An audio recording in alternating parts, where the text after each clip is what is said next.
माँ तू सबसे प्यारी है, माँ तू जग में न्यारी है। माँ तू सबसे प्यारी है, माँ तू जग में न्यारी है। अपने आंचल में रखना, अपने आंचल में रखना, हमें वरदानों से भरना। माँ तू सबसे प्यारी है, माँ तू जग में न्यारी है। माँ तू सबसे प्यारी है, माँ तू जग में न्यारी है।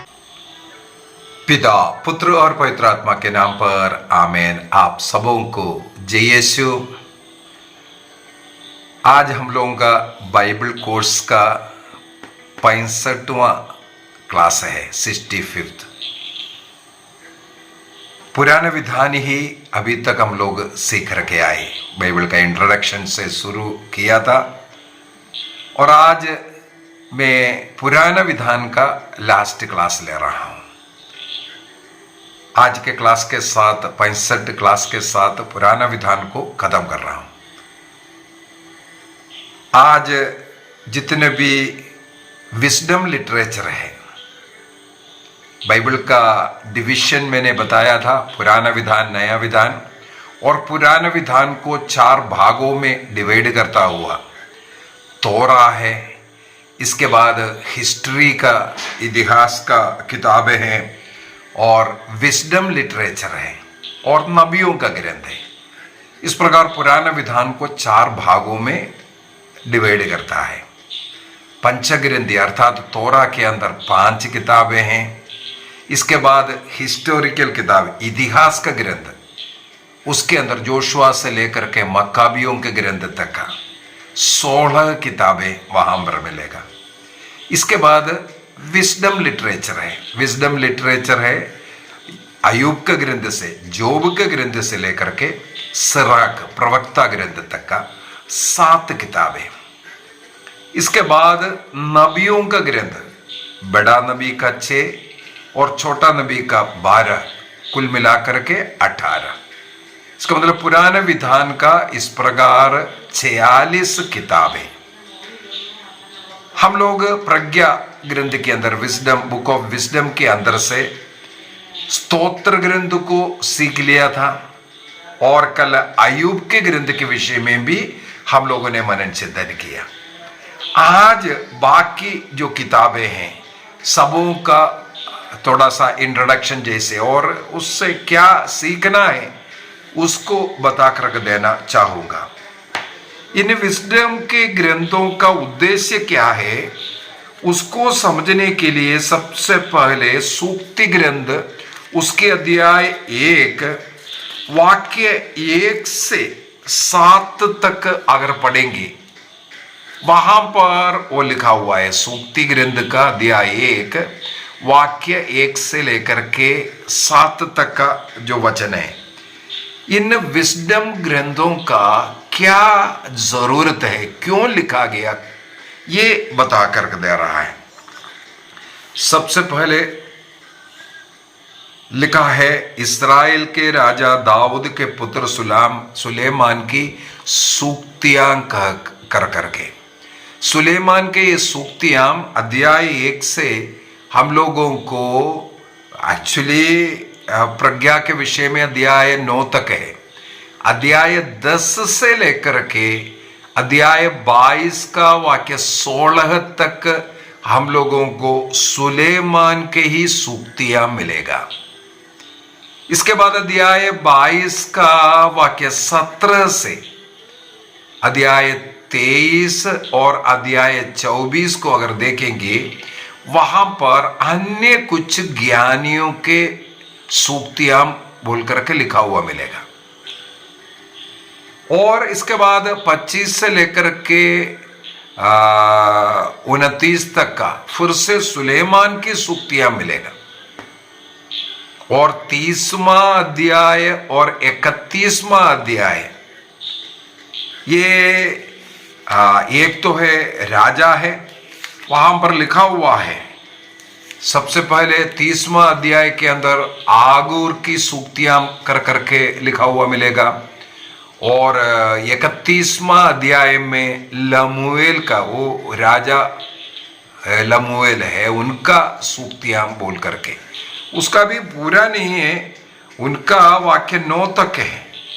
इसके बाद जो लिखा हुआ है कंक्लूशन है, एक्चुअली वो किसी और का है।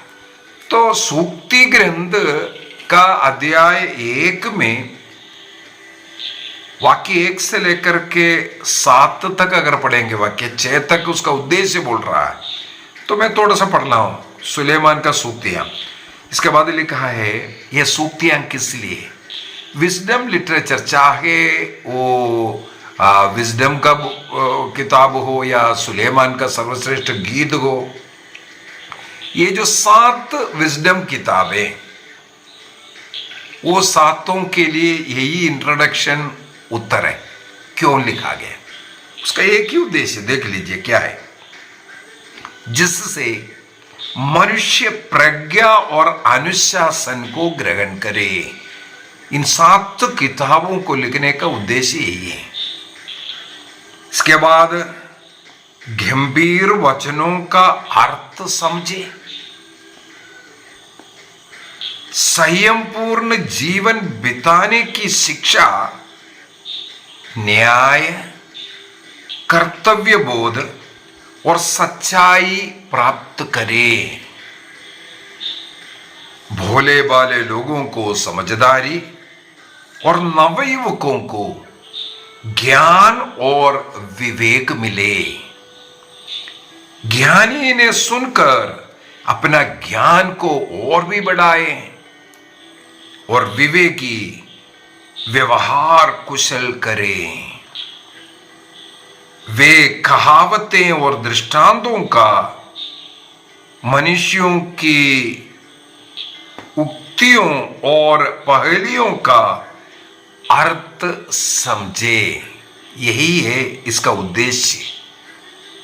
7 प्रज्ञा ग्रंथ का उद्देश्य यही है, मनुष्य ईश्वर से जुड़ करके न्यायपूर्ण एक भक्तिमय जीवन जिए, वो एक समझदार व्यक्ति बने ताकि वो पाप में ना गिरे, वो एक अच्छा भविष्य पवित्रता का जीवन जिए।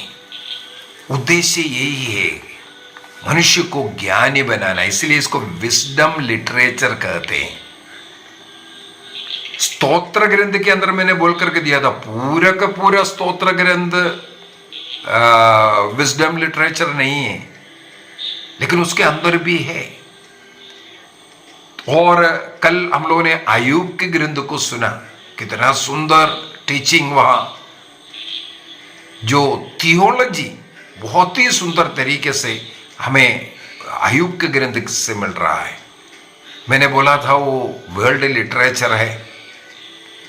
ये सब देने का उद्देश्य, विशेषकर ये जो सूक्ति ग्रंथ हो, कोई भी विजडम लिटरेचर जो है, उसका जो रूप जो आया है, वो जो निर्वासन और निर्वासन के बाद के समय पर, निर्वासन से निकलने के पूर्व में इनको सिखाया गया। यूदा देश में जाकर के ये यहूदी लोग, इजरायली लोग कैसे जीवन जिए, उसके लिए देने वाला जो सूक्तियां हैं, ये सब विजडम लिटरेचर। जिस प्रकार एक पिता अपने पुत्र को सिखा रहा है या एक गुरु अपने शिष्य को सिखा रहा है, इसी प्रकार सिखाने वाले ग्रंथ का नाम ही है विजडम लिटरेचर। तो 7 जो किताबों में से हम लोग 2 ऑलरेडी थोड़ा सा अच्छी तरह सीख लिया, स्तोत्र ग्रंथ को और अय्यूब के ग्रंथ को। हाँ, जो बाकी ग्रंथों के विषय में थोड़ा सा मैं आपको बता कर दूंगा, ताकि आज इस क्लास के द्वारा हम लोग पुराने विधान के क्लासों को समाप्त कर अगले क्लास से हम लोग नए विधान में प्रवेश करेंगे। तो जैसे अय्यूब का ग्रंथ मैंने बोल करके दिया था, 5वीं सदी से लेकर के 7वीं सदी के वो जो बीच में हो सकता है, क्योंकि एग्जैक्ट तो कोई बोल नहीं रहा है।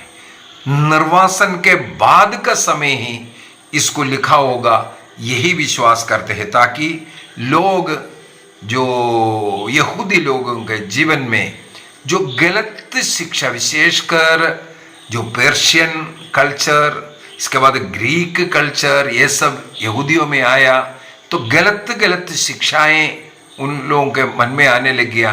तो उनको सिखाने के लिए ये विजडम लिटरेचरों का रचना हो रहा है।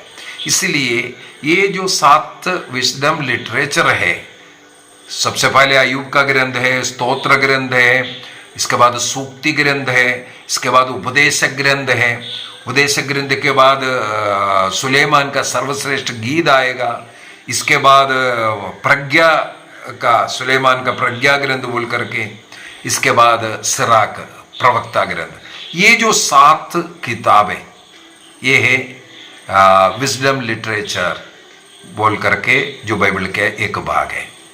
तो ये सिखा रहा है मनुष्य को किस प्रकार अच्छा रहना है। तो अय्यूब का ग्रंथ, इसके बाद हम लोगों ने स्तोत्र ग्रंथ को सीखा था। स्तोत्र ग्रंथ का भी हम लोग सोचते हैं कि पूरा क्या बोलते हैं दाऊद ने लिखा है, वो भी मैंने उस क्लास के अंदर बोल करके दिया। केवल 73 जो अध्याय है वही दाऊद का लिखा हुआ है। बाकी उनमें से 12 जो स्तोत्र है उसमें आपको असाफ का स्तोत्र लिखा हुआ मिलेगा। असाफ का कितना है वो 12 है। कौन है असाफ? दाऊद के द्वारा वहां पर मंदिर का सेवा करने वाले, गीत गाने वालों के सब टोलियां हैं, उसका लीडर है ये जो असाफ, उसके द्वारा लिखा हुआ 12 स्तोत्र के विषय में हम लोगों को स्तोत्र ग्रंथ के अंदर पढ़ने के लिए मिलता है। इसके बाद कोहरा के पुत्रों का स्तोत्र बोल करके कई स्तोत्र मिलेगा। वो कुल मिलाकर के 11 कोरह के पुत्रों का स्तोत्र बोल करके। एक कोरह कौन है? लेवी ग्रंथ के अंदर हम लोगों को मिलता है। तो इसका मतलब वे लोग भी मंदिर की सेवा करने वाले वहां के गायक मंडली के लोग थे, तो उनके द्वारा भी 11 स्तोत्रों का रचना हुआ। सुलेमान के नाम से 2 स्तोत्र मिलेगा हम लोगों को, स्तोत्र 72 और स्तोत्र 127, साम 72 और साम 127, ये सुलेमान ने लिखा हुआ करके है। इसके बाद मूसा के गीत बोल करके भी एक मिलेगा, वो स्तोत्र 90 वाला, वो मूसा के नाम से है। इसके बाद एक ईतन के नाम से है, वो एक है 89 वाला है। ये सब मिलकर के अर्थात दाऊद के नाम से 73, आसाफ के नाम पर 12 है, और कोरह के पुत्रों के नाम पर 11 हो गया, सुलेमान के नाम से 2 और मूसा के नाम से 1 और ईतन के नाम से 1 कर करके कुल मिलाकर के अभी 100 स्तोत्र हुआ। इसका मतलब 100 स्तोत्र किस किस का है बोल करके लिखा हुआ हम लोगों को समझ में आता है। और बाकी 50 स्तोत्र किसने लिखा है ये नहीं मालूम पड़ता है। और स्तोत्र ग्रंथ का भी जो फाइनल क्रोडीकरण जो हुआ है वो बाबुल के निर्वासन के समय और उसके बाद के ही समय। बेशक इसे लिखा है 15वीं सदी से और 5वीं सदी तक का पीरियड में करीब 1000 वर्ष में लिखा हुआ गीत है ये स्तोत्र ग्रंथ। 1000 वर्ष में लिखा हुआ है। और अगले में हम लोग जाते हैं। ये स्तोत्र को लिखने का उद्देश्य यरूशलेम मंदिर की पूजा अर्चना करना और लोगों की प्रार्थना, ईश्वर की महिमा करना, ये सब बातें हमने बोल करके दिया।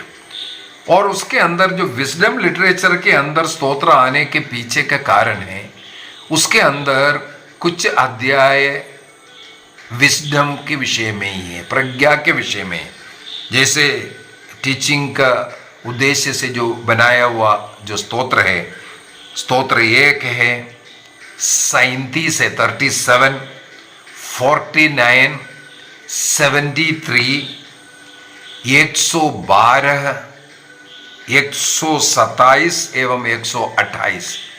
ये स्तोत्र टीचिंग से उद्देश्य से विजडम लिटरेचर उसको कहते हैं, उसको लिखने वाला। स्तोत्र ग्रंथ के बाद हम लोगों को सूक्ति ग्रंथ आता है। सूक्ति ग्रंथ के डिवीजन के बारे में मैं अभी बोल करके दिया कैसे हैं। ये माना जाता है सुलेमान के द्वारा और कुछ ज्ञानियों के द्वारा इसकी रचना हुआ है करके। सुलेमान से हुआ है तो इसका मतलब 10th सेंचुरी में हुआ है। लेकिन इसका भी जो फाइनल क्रोडीकरण, जो कंपाइलिंग हुआ है, वो भी निर्वासन और उसके बाद के समय पर ही हुआ है। इसके अंदर सारे के सारे सुलेमान का नहीं है इंट्रोडक्शन। इसके बाद अध्याय 9 तक का मैंने बोल करके दिया, वहां से फिर 22 तक का सुलेमान का है, और 22, 17 से लेकर के 24वां अध्याय तक का जो है अन्य ज्ञानी लोगों का लिखा हुआ है। इसके बाद जो 30वां आयुर का और 31वां अध्याय लमुएल का जो है स्तोत्र है। तो इस प्रकार प्रोवर्ब्स जो सूक्ति ग्रंथ, जो सूक्तियां लिखा हुआ है, वो 2-2 लाइन का पूर्ण रूप से नहीं है, तब भी हम लोगों को अधिकतर जो है 2-2 लाइन का सूक्तियां लिखा हुआ हमें मिलेगा। 2-2 लाइन के। एक पिता अपने पुत्र को जैसे सिखा रहा है, या एक गुरु अपने शिष्य को जिस प्रकार सिखा रहा है, उसी प्रकार का एक बहुत ही सुंदर टीचिंग है ये जो सूक्ति ग्रंथ। उसका उद्देश्य सब मैंने बोल करके दिया। सूक्ति ग्रंथ के बाद आता है उपदेशक ग्रंथ, एक्लेसियास्टिस। ये भी सुलेमान के समय पर इसका रचना हुआ ये सोचते हैं, और सुलेमान के नाम से ही ये माना जाता है। लेकिन इसका सचमुच अगर गहराई से इसको पढ़ाई करें उपदेशक ग्रंथ का, तब हमें पता चलता है सुलेमान के समय पर इसका रचना नहीं हुआ है। बेशक सुलेमान के नाम से ये सब दिखा रहा है, और यही लोग सीख रहा है, सोच रहा है। इसका लिटरेचर, इसका तरीका ये देखने से आजकल के बाइबल जो पंडित लोग हैं उनका कहना है ये मोस्ट प्रोबेबली निर्वासन के बाद हेलेनिस्टिक पीरियड जो हुआ करता था। हेलेनिस्टिक मैंने बोला था BC 332 से अलेक्जेंडर द ग्रेट के द्वारा इस्राएल के ऊपर आक्रमण कर कब्जा करता है। उससे पहले पर्शियन राजा था, तो उनके संस्कृति के साथ मिलता जुलता है ये एक्लेसियास्टिस अर्थात उपदेशक ग्रंथ। और इस कारण अगर हेलेनिस्टिक है तो इसका मतलब 3री-4थी सदी के बाद इसकी रचना हुआ है।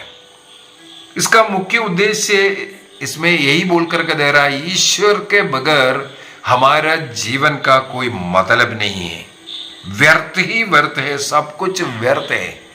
यदि ईश्वर नहीं है, ईश्वर का अनुभव हमारे जीवन में नहीं है, तो सब कुछ व्यर्थ है कर करके सीख रहा है। इसका मतलब जो कुछ हमारे जीवन में है वो सब ईश्वर के द्वारा मिलने वाला दान है, और हर एक मनुष्य के जीवन में हर कार्य के लिए कुछ समय है, उस समय पर वो पूर्ति करता है, उस काल चक्र के साथ जोड़ करके ये देखने वाला। इनका उद्देश्य भी जैसे ग्रीक कल्चर, हेलेनिस्टिक पीरियड के अंदर ग्रीक कल्चर यहूदियों के ऊपर थोपा जा रहा था, और उनके मूर्ति पूजा, उनके अन्य जो भी गलत टीचिंग, फिलॉसफी, सब जो प्रार्थना, रिलीजियन, ये सब इनके ऊपर थोपा जा रहा था, तब उसका खंडन करने के लिए सब व्यर्थ है, सब निसार वस्तु है, ये बताने के लिए ही ये सब किताबें का रचना हुआ। तो एक्लेसियास्टिक उपदेशक ग्रंथ के बाद हम लोगों को सुलेमान का सर्वश्रेष्ठ गीत मिलता है। ये भी एक गीत है, एक पति पत्नी या दो लवर्स के बीच का प्यार को जताने वाला एक किताब। कई बार उसके कई शब्द शरीर के वर्णन करते हुए प्रेम को जताने वाला एक प्रकार का लव लेटर के समान लिखने वाले किताब। इस किताब को भी सुलेमान के नाम से ही ट्रेडिशनली बता करके जा रहा है, सुलेमान के नाम से ही। और बताने के लिए हमें मालूम है सुलेमान 1000 शादी करने वाला, 700 पत्नियां और 300 उपपत्नियों को रखने वाला सुलेमान के साथ इस किताब को जोड़ कर रखा है, क्योंकि प्रेम रस से भरा हुआ है, प्यार और विवाह का, और जो मनुष्य का जो प्रेम है उसको ईश्वरीय प्रेम से जुड़ करके यहाँ पर हम लोगों को देता है। भाई इसको पढ़ने से हम लोगों को एक प्रेमी प्रेमिका के बीच का वार्तालाप के समान लगता है। और बाइबल पंडितों का मत है, बाइबल में इसलिए आया है कि ये ईश्वर का प्रेम को दिखाने के लिए इस प्रकार का ये रचना है। तो इसके लिखने का तरीका और लिटरेचर और लैंग्वेज का जो कंपोजिशन, ये सब देखने से पता चलता है कि ये भी निर्वासन के बाद लिखा हुआ है। बेशक ये सुलेमान के नाम से रचना हुआ है। सुलेमान के सर्वश्रेष्ठ गीत के बाद हमें प्रज्ञा ग्रंथ मिलता है, विजडम बुक। सुलेमान का विजडम के विषय में, ज्ञान के विषय में, ये एक डिट्रो कैनोनिकल बुक है। प्रोटेस्टेंट कलीसिया ने इसको स्वीकार नहीं किया। ये अलेक्जेंड्रिया इजिप्ट देश में इसका रचना हुआ है, ये माना जाता है। बीसी पहली सदी में इसका रचना अलेक्जेंड्रिया में हुआ है।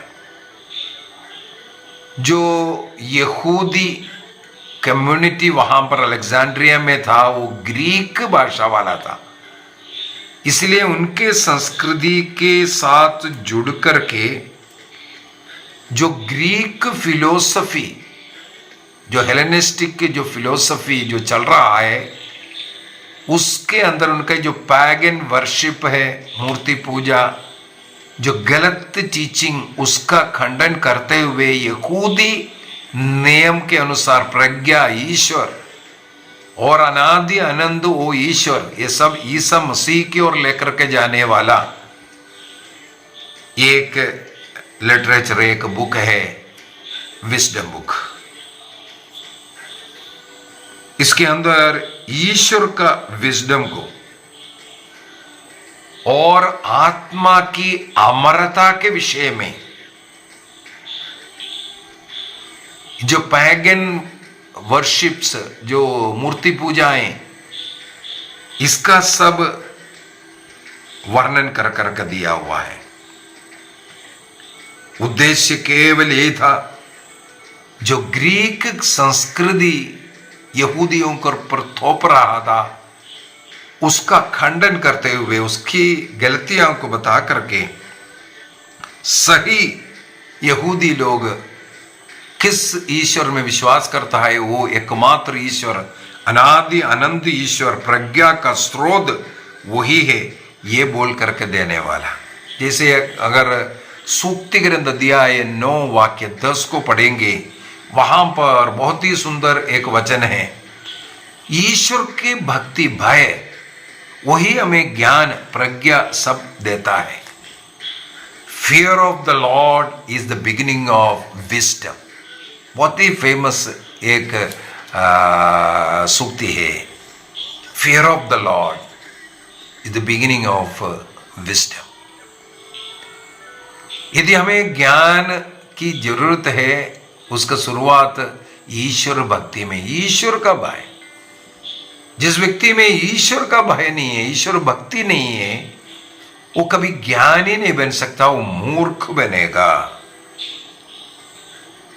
इसलिए मनुष्य को दो प्रकार का, एक बुद्धिमानी मनुष्य, एक मूर्ख मनुष्य के रूप में बाइबल के अंदर बता करके दे रहा है।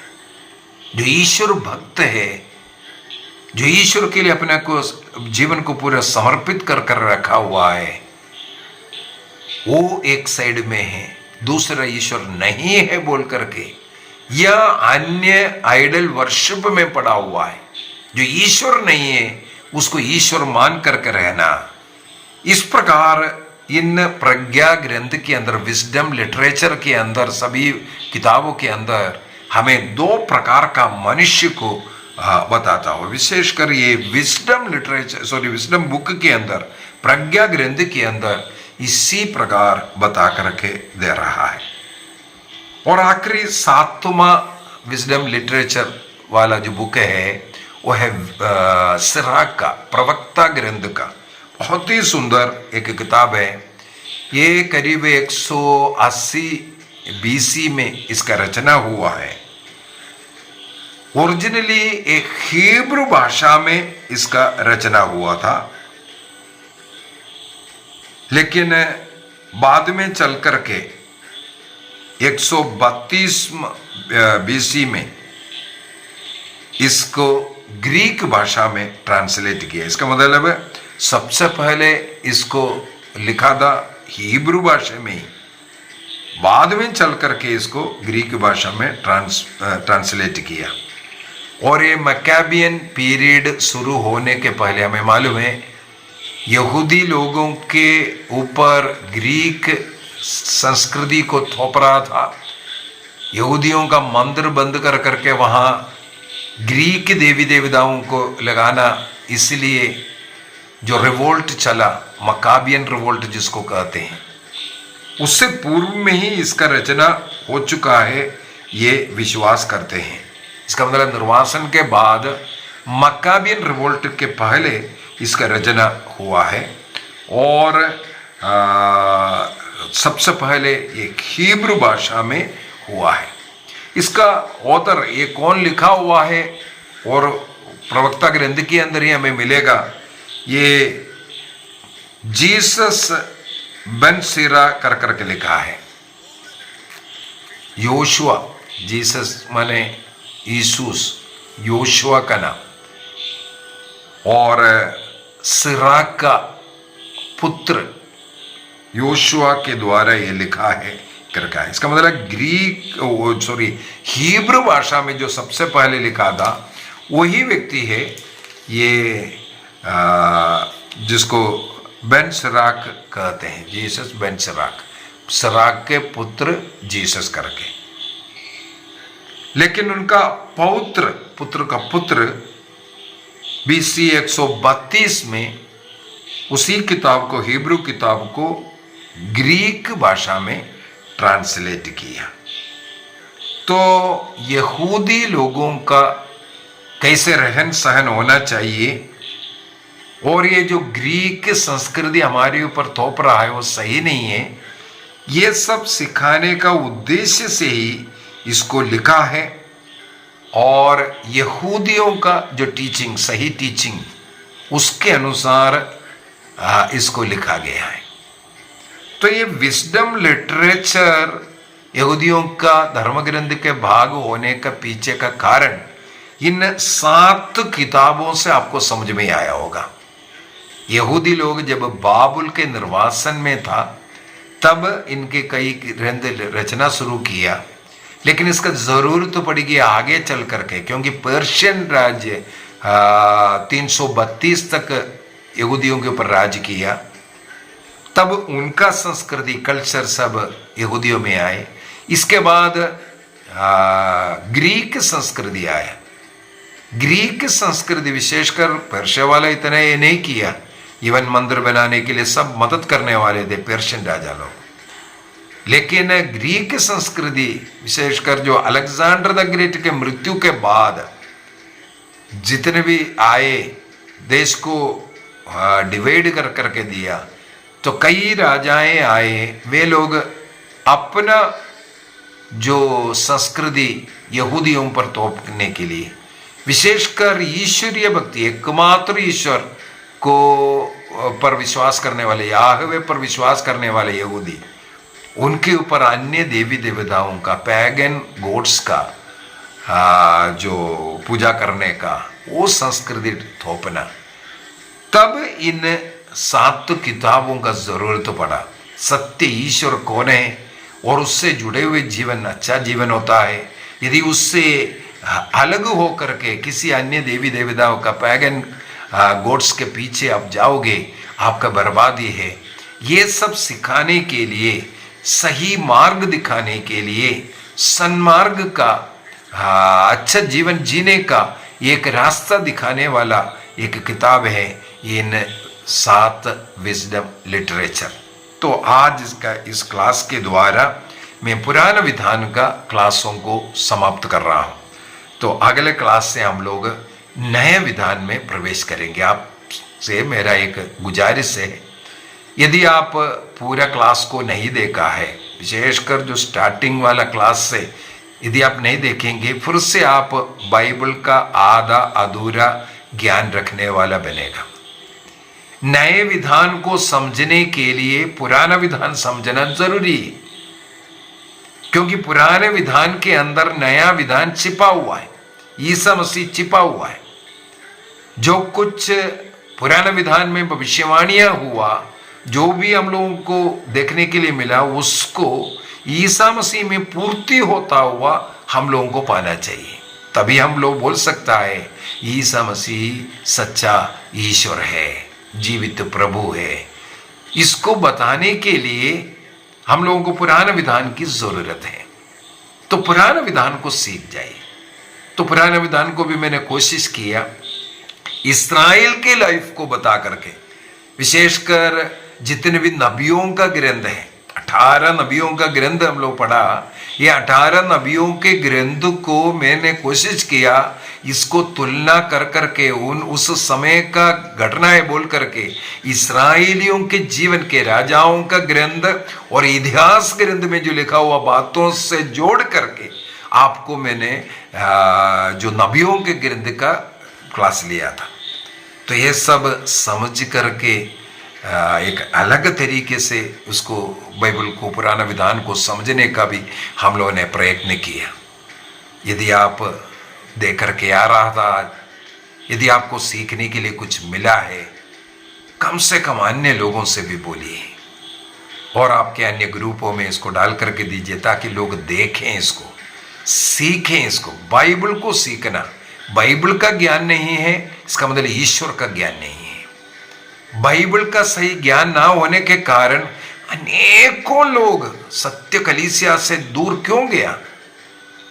अपना अपना कलीसिया खोल करके, दुकान खोल करके क्यों बैठा हुआ है? क्योंकि ये बाइबल का ज्ञान नहीं है और वो उठा करके रख रहा है, कुछ भी सिखा रहा है। जिसने बाइबल दिया वो बता करके देखा कैसे है, क्या है इसका मीनिंग। आज उन लोग बोल रहा है जो कैथोलिक चर्च सिखा रहे हैं वो गलत है। क्या कारण है? यहां से हम लोग अच्छी तरह सीखा नहीं, उनको जवाब नहीं दे पा रहा है। इसीलिए जो चर्च, जो जिसने ये बाइबल दिया, 73 किताबों का ये बाइबल जिसने हमें दिया, वही सिखाने का अथॉरिटी है। उस चर्च जो सिखाया उसके अनुसार मैंने ये 65 क्लास लिया। तो इसको एक साइड से सीखिए, बार बार देखिए। विशेषकर जो नबियों का ग्रंथ वगैरह थोड़ा समझने के लिए कष्ट है, उसको बार बार देखना पड़ता है और पढ़ना पड़ता है। मैंने प्रारंभ से बोला है, जिस भाग को ले रहा हूं उस भाग को आपको पढ़ना है, तभी समझ में आएगा। जैसे यहां पर अभी मैंने 5 किताबों के विषय में जल्दी जल्दी बोलकर कर दिया। वो कब लिखा, क्यों लिखा, उसके लिखने का क्या मतलब है, तो आप उसको पढ़ कर देखना, वही तो न हुआ।